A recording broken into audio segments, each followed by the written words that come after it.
Hola compañeras y compañeros,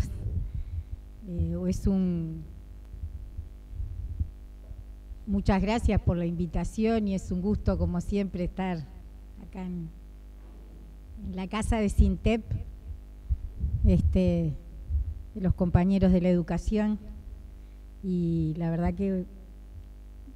un gustazo acá compartir la mesa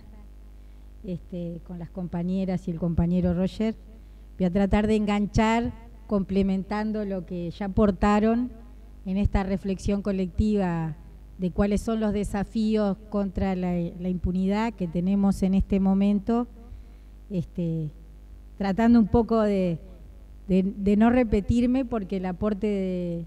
de los compañeros es valiosísimo, como todos lo escuchamos, ¿no? Entonces, bueno, voy a tratar de abordar un poco contra los desafíos que planteaba Roger en el contexto general que nos presentaba, sobre las realidades que nos cuenta, nos compartía la compañera Luz, y los desafíos que nos planteamos desde los distintos colectivos de derechos humanos. Uno es el PIT-CNT, que nos toca representar a través de la Secretaría de Derechos Humanos, pero este desafío no lo enfrentamos solos, por suerte, ¿no? Es muy importante que el movimiento sindical lo tenga resuelto, que este desafío de la lucha contra la impunidad es un desafío nuestro, es un desafío del movimiento obrero organizado, y que no lo tiene que transitar solo, que es una pelea que no la tenemos que transitar sola, sino que la tenemos que transitar con el conjunto del pueblo y con el conjunto de las organizaciones del pueblo, que tenemos el honor de compartir trincheras, y una de ellas, de esas organizaciones, es la que representa acá la compañera, que es Crisol, ¿no? Donde estamos juntos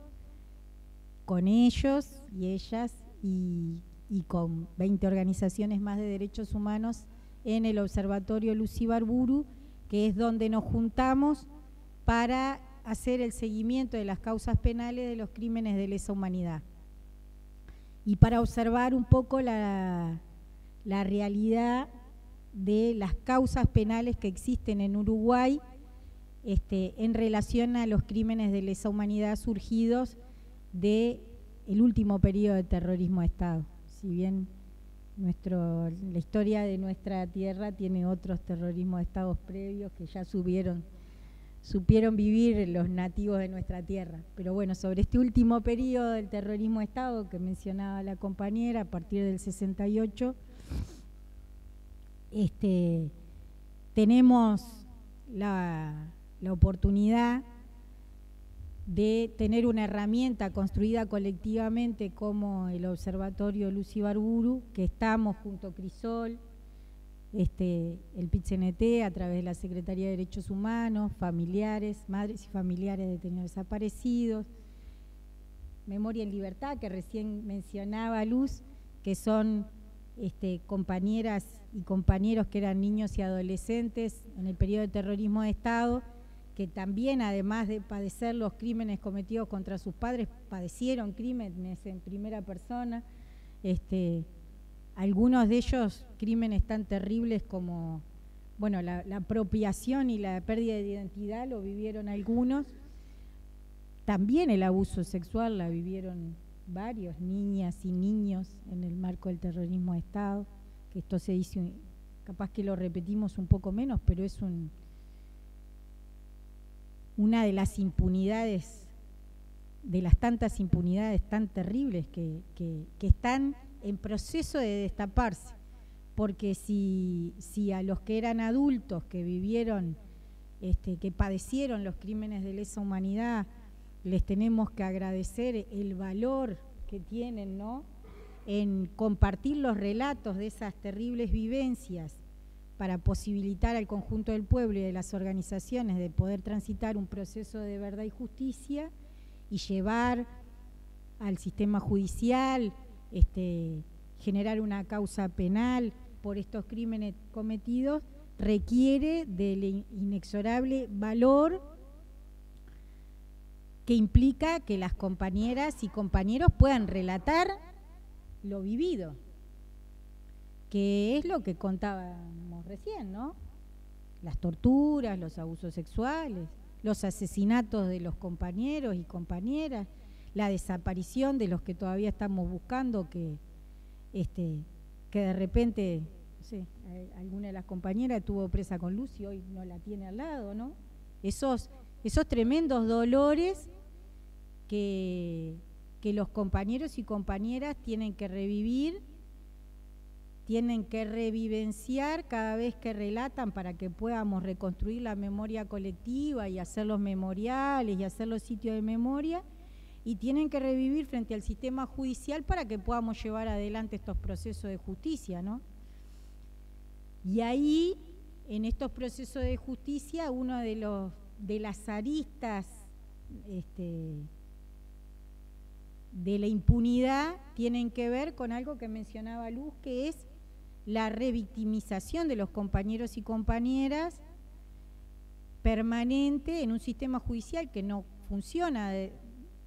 la forma adecuada,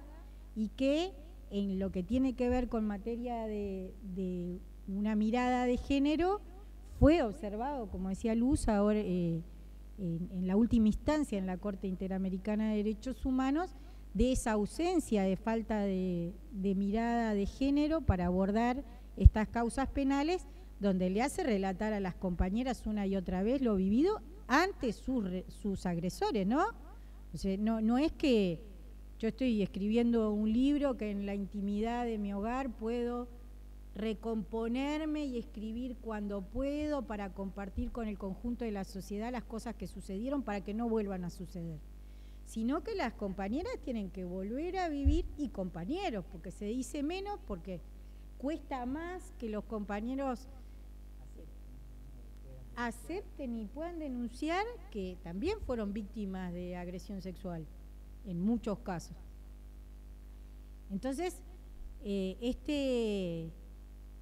nosotros tenemos una cosa que tenemos que decir, es el profundo agradecimiento a los compañeros y las compañeras que tienen el coraje de revivir esos dolores para poder compartir con nosotros la verdad, para posibilitarnos un proceso de justicia, ¿no? Para posibilitarnos la búsqueda de los compañeros y las compañeras que nos faltan, que es tratando de armar el puzzle y el rompecabezas entre otros mecanismos a través de las causas penales, para llegar a la verdad y para poder hacer justicia. Y a veces es con los relatos de todos y todas, encontrando quién vio a quién. La última instancia que tuvimos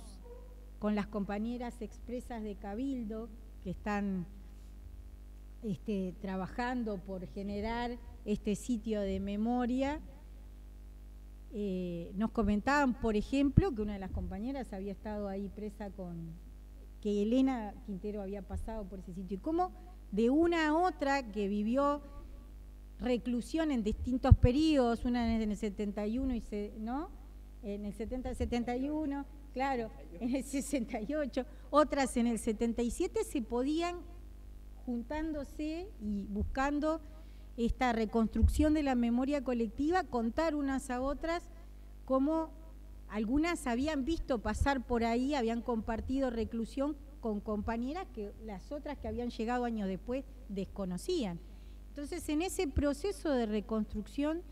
de memoria colectiva para poder generar los sitios de memoria, para poder generar los memoriales, para poder nutrir de información las causas judiciales, es que estamos embarcados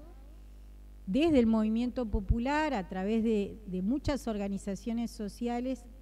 coordinando todo lo que podemos para que seamos un dinamizador de las acciones, las acciones de una organización con otra. Es que estamos en esta gesta que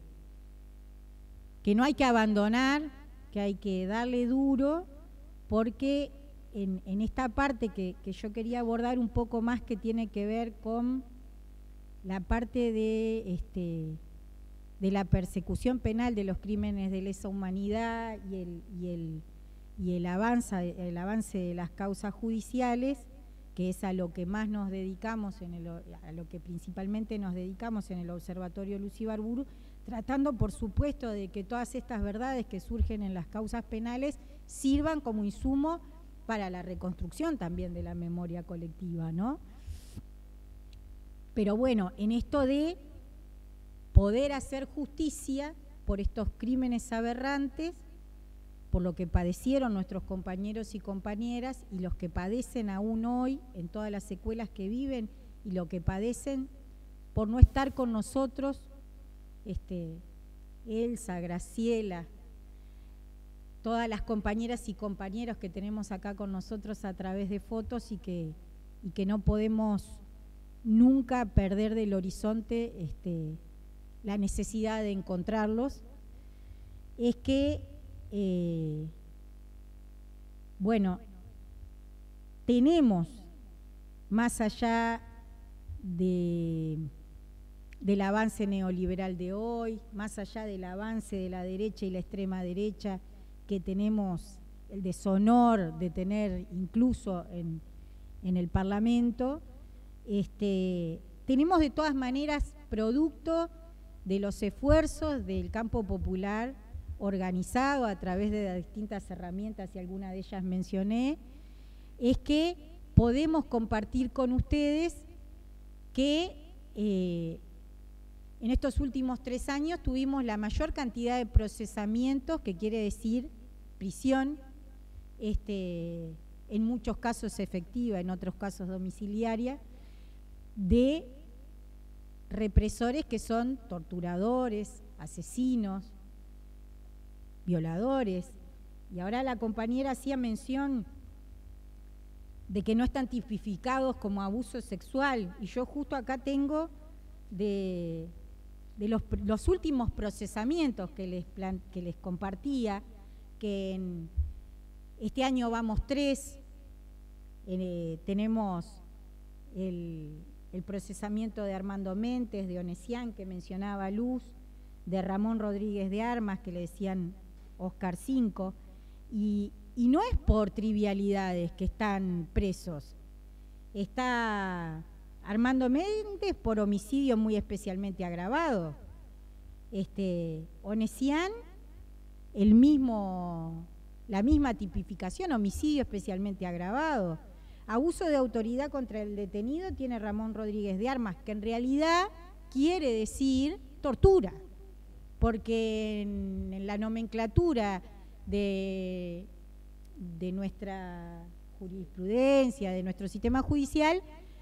la palabra tortura se incorpora más recientemente. Entonces el nombre del delito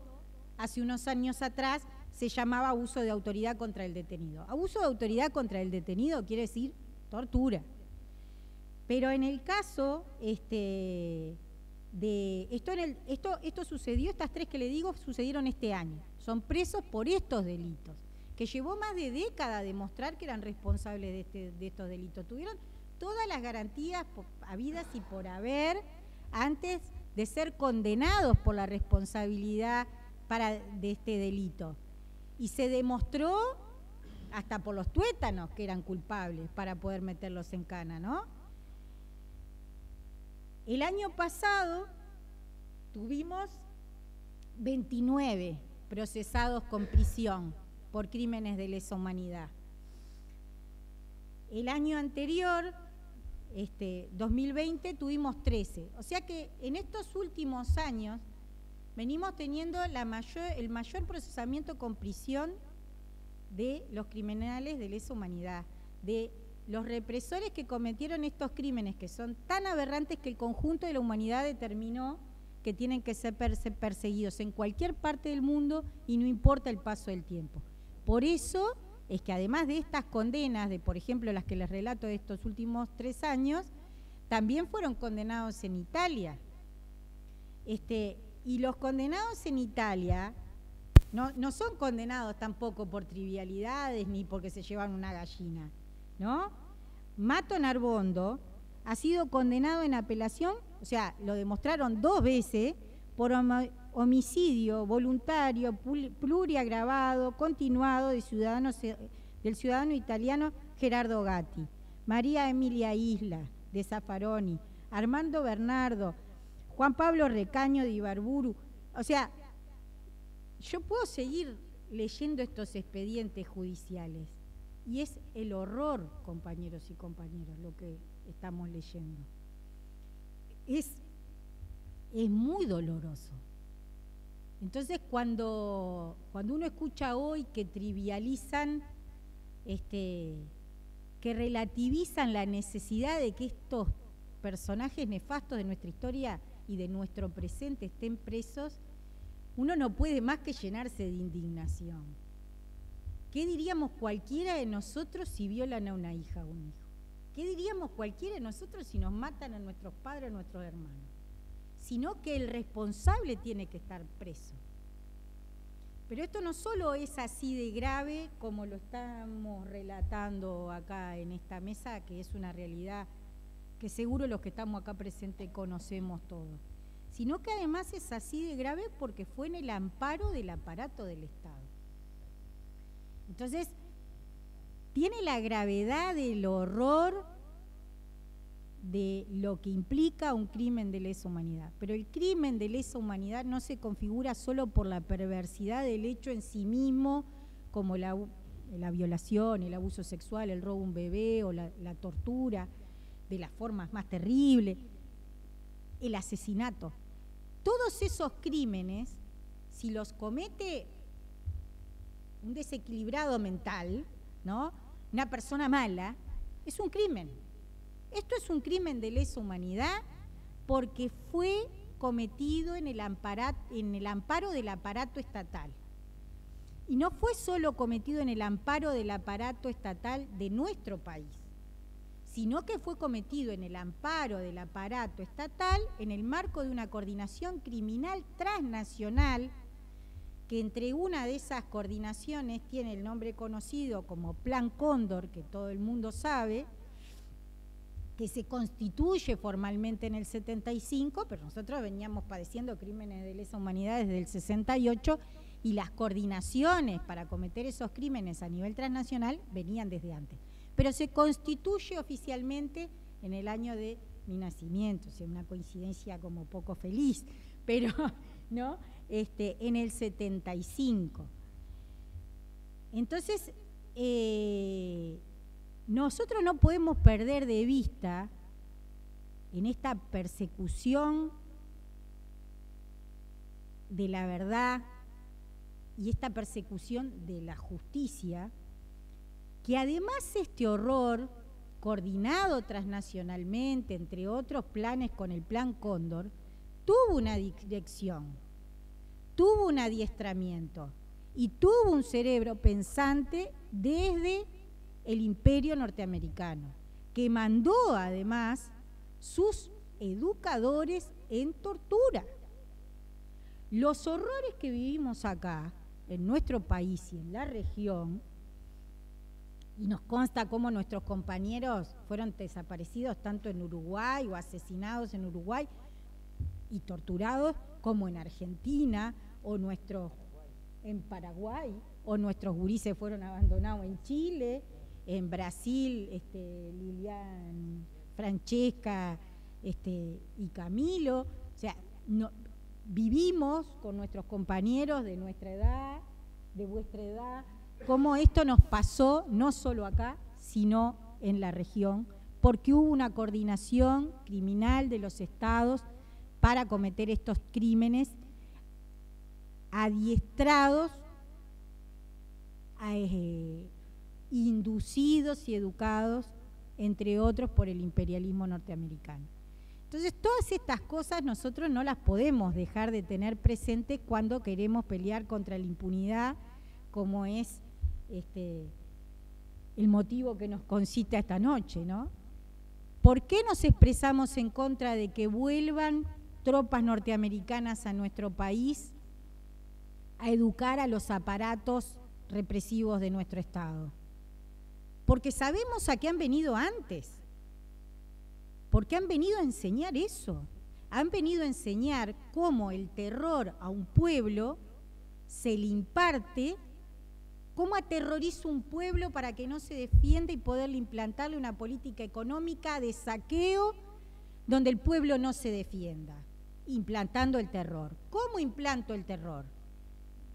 La desaparición forzada es uno de los ejemplos máximos, que es un crimen que el terrorismo de Estado comenzó y que se sigue cometiendo hasta el día de hoy, porque los compañeros siguen secuestrados. No solo secuestran la verdad, secuestran a nuestra gente, porque ellos los enterraron, ellos los mataron y no nos dicen dónde están. Entonces, ese crimen no lo cometieron hace 40 años, ese crimen lo están cometiendo ahora. Y por eso nos negamos profundamente a sentarnos con quien amparan a ese crimen que se está cometiendo hoy. Porque yo no me puedo sentar con quien secuestró a mis compañeros y sigue secuestrándolo como si nada hubiera pasado. Entonces, ¿qué desafíos tenemos hoy en esta lucha? ¿Qué desafío nos da el tiempo de compartir hoy en esta reflexión?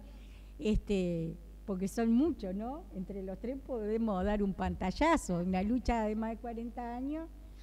en donde tenemos que batallar hasta no solo con los crímenes del pasado, sino con los crímenes que se siguen cometiendo hoy. Sin duda nos da para conversar largo y tendido. Pero una de las cosas que entendemos que es un desafío de hoy vencer es una de las estrategias de los defensores, de los represores, que es imponer la impunidad de manera permanente con la impunidad que le llamamos la impunidad biológica. Y esto quiere decir extender tanto en el tiempo los procesos judiciales que terminen los represores muriendo impunes, sin haber pasado nunca por un juzgado o sin haber sido condenados o procesados por el paso del tiempo. Pero esto no es una cosa casual, esto es una estrategia defensiva de los abogados de los represores, dirigidos básicamente por el centro militar, donde varias de sus abogadas son las hijas de los propios represores, como Frachele, que es la hija de Frachele, el torturador, que le decían Aquaman porque su especialidad era darle tacho a los compañeros. Esto quiere decir asfixiarlos, ¿no? Bajo el agua,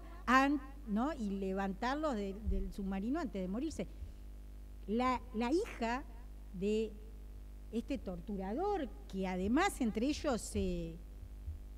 vanagloriaban con esto de darles los apodos por sus especialidades en tortura, le decían Aquaman,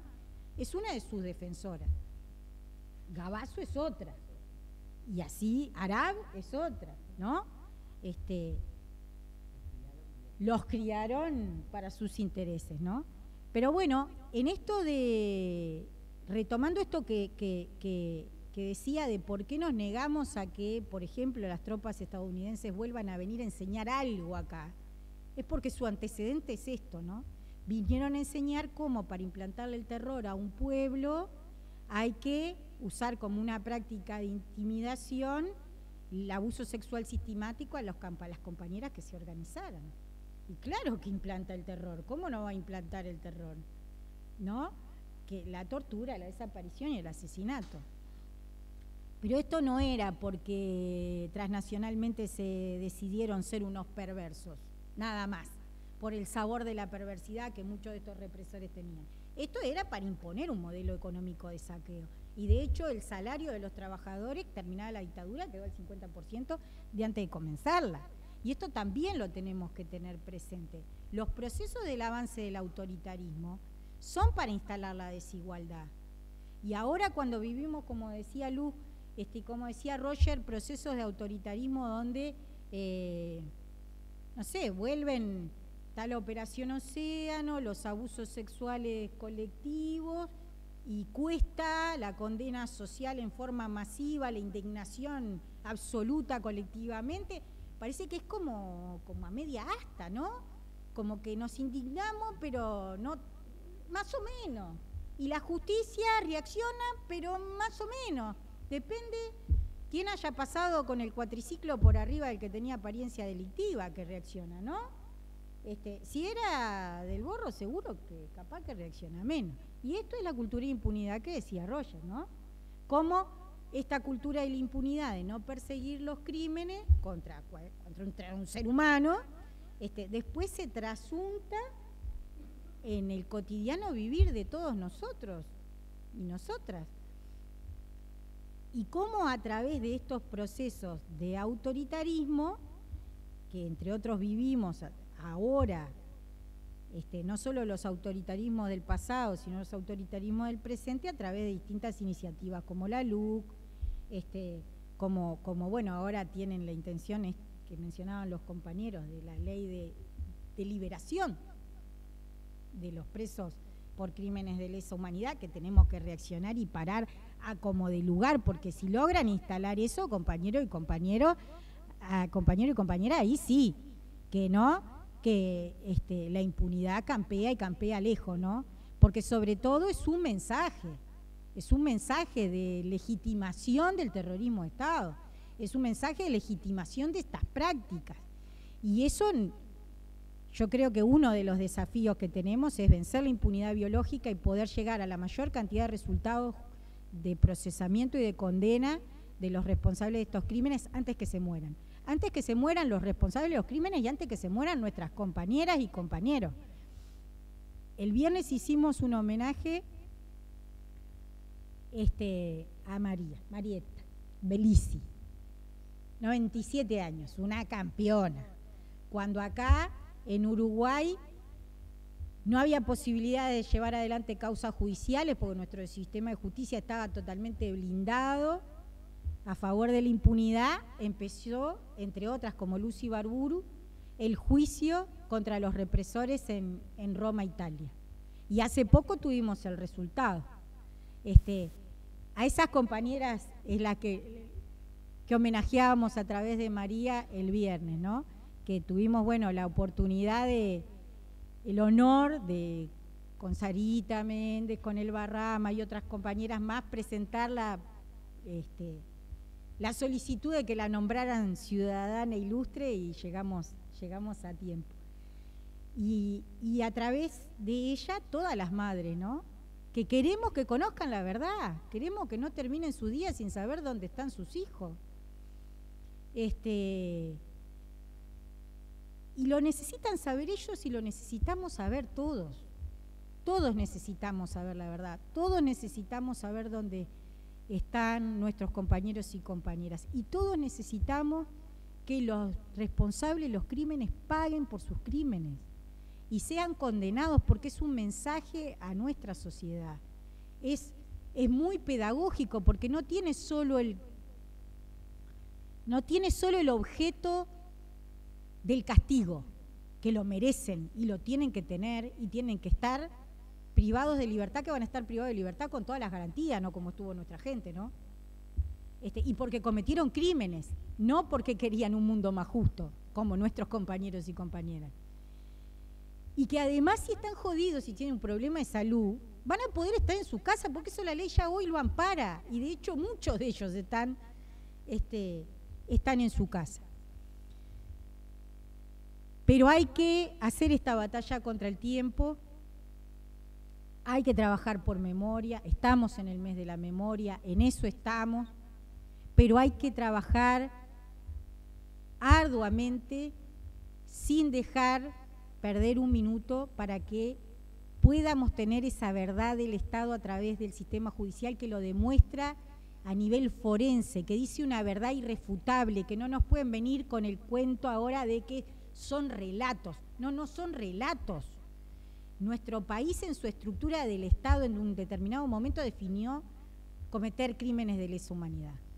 Y en otro momento del periodo de su historia tiene el deber, como ahora que es un periodo democrático, de revisar su historia y condenar lo que estuvo mal.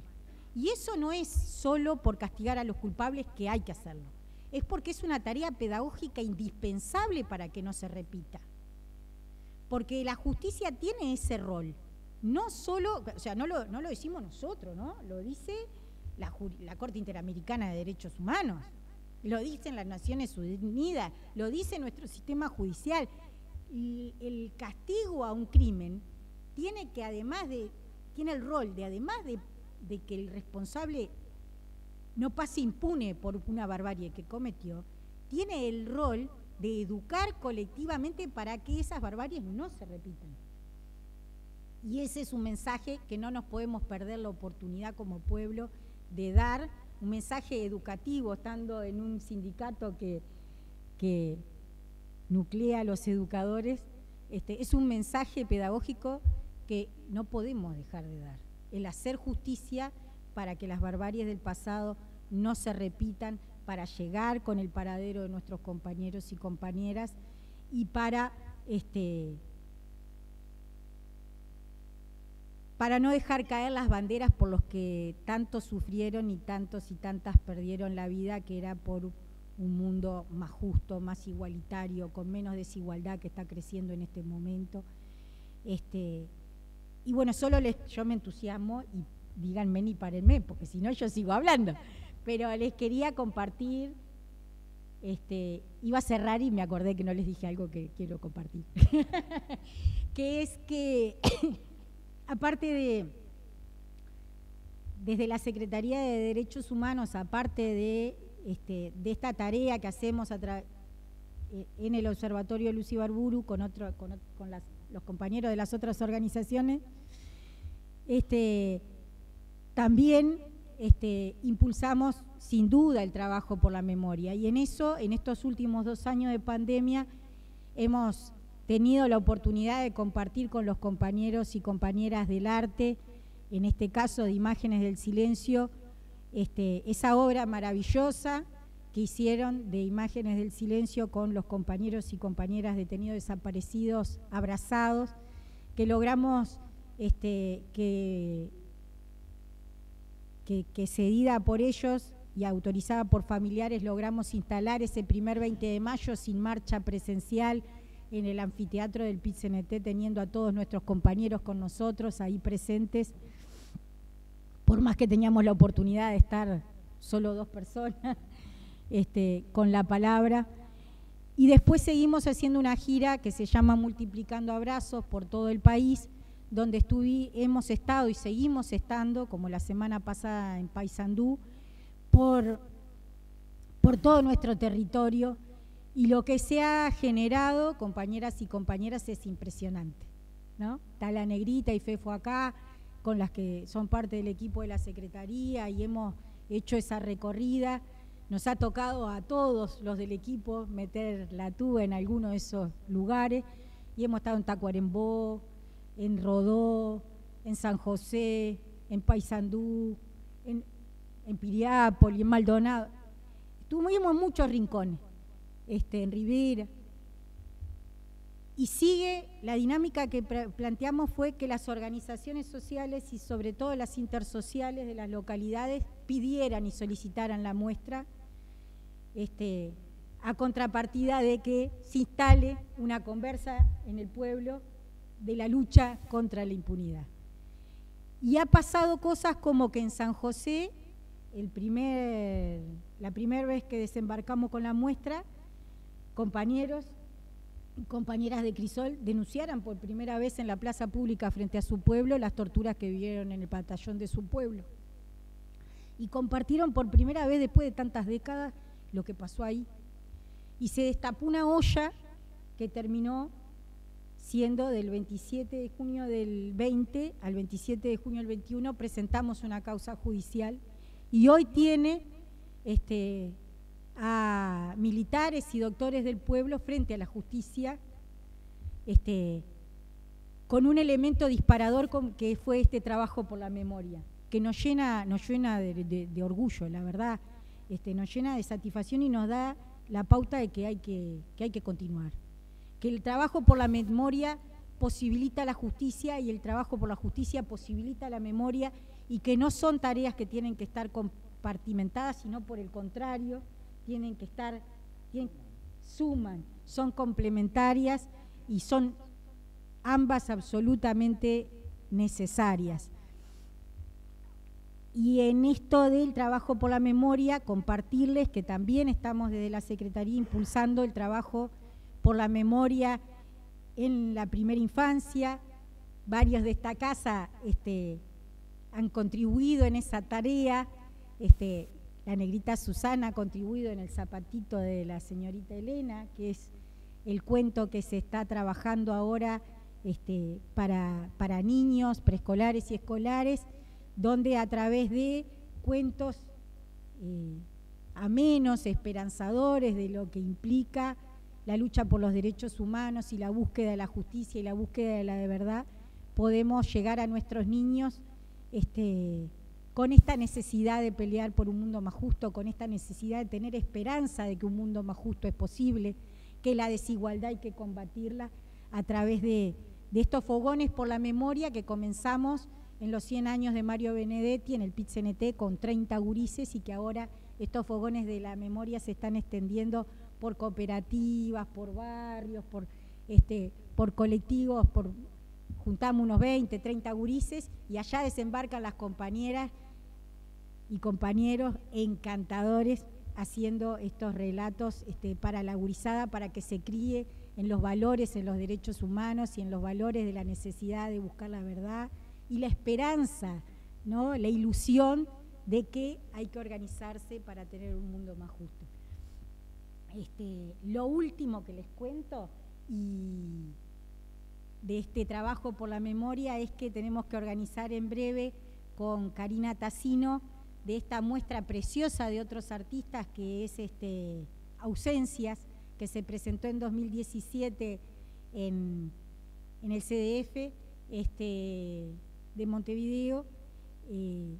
que hay, el que no recuerda cuál era la muestra, eran esas fotos muy grandes, 90 por 1,35, que estaban la foto de la barra, ¿no? La familia o el grupo de amigos, todos juntos, y después la foto del hoy con la ausencia en el mismo lugar, con el mismo núcleo de personas y la ausencia del que nos falta y tenemos que encontrar. Y bueno, Karina se comunicó conmigo para ponernos de acuerdo en hacer esa entrega que con Cristian queríamos coordinar para hoy, pero no nos dio el tiempo, de llevar a organizaciones sociales, a sindicatos, esta muestra preciosa que reivindica la memoria de todos y todas nuestras compañeras a través de esos 16 cuadros que relatan la ausencia de los que aún no están, pero que tenemos que, sin lugar a dudas, seguir buscando hasta que los encuentremos y seguir peleando por verdad y justicia hasta que el último de los represores que quede vivo pague por sus crímenes y lo interpelemos y quede claro que no dice la verdad, que sigue secuestrando la verdad y sigue secuestrando a nuestra gente, y por eso no los vamos a perdonar nunca y los vamos a perseguir hasta encontrarla, hasta encontrar a nuestros compañeros y compañeras y hasta encontrar la verdad para que no se repita y para que nunca más haya terrorismo de Estado y para que podamos luchar con garantías por ese mundo sin desigualdades, igualitario que todos seguro que deseamos y que es lo único que puede garantizar la felicidad, ¿no? Que el prójimo tenga garantizado el acceso a los derechos humanos y que no sea un privilegio comer, que no sea un privilegio tener casa, que no sea un privilegio tener acceso a la salud, que eso era el mundo igualitario que querían nuestros compañeros desaparecidos y desaparecidos. No estaban pidiendo la piscina al fondo de la casa, estaban peleando por un mundo más justo, más igualitario, sin desigualdad, que implicaba que todos pudiéramos acceder a los derechos humanos fundamentales que garantizan la vida, y por eso también tenemos que reivindicarlos para sostener sus banderas y para hacer verdad, para llegar a la justicia y para hacer ese mundo más justo por el cual ellos pelearon y muchos de ellos perdieron la vida. En honor a todos ellos, memoria, verdad y justicia, en honor a las compañeras valientes que nos rodean y nos sirven de faro guía, es que estamos convocando nuevamente este 20 de mayo a estar todos juntos, esta vez todos además siendo familiares, portando la imagen de un compañero y compañera desaparecido para que nunca más haya terrorismo de Estado, para que haya verdad y justicia, para que no se repita y para que lleguemos a ese mundo tan anhelado que sobre todo es necesario y es posible.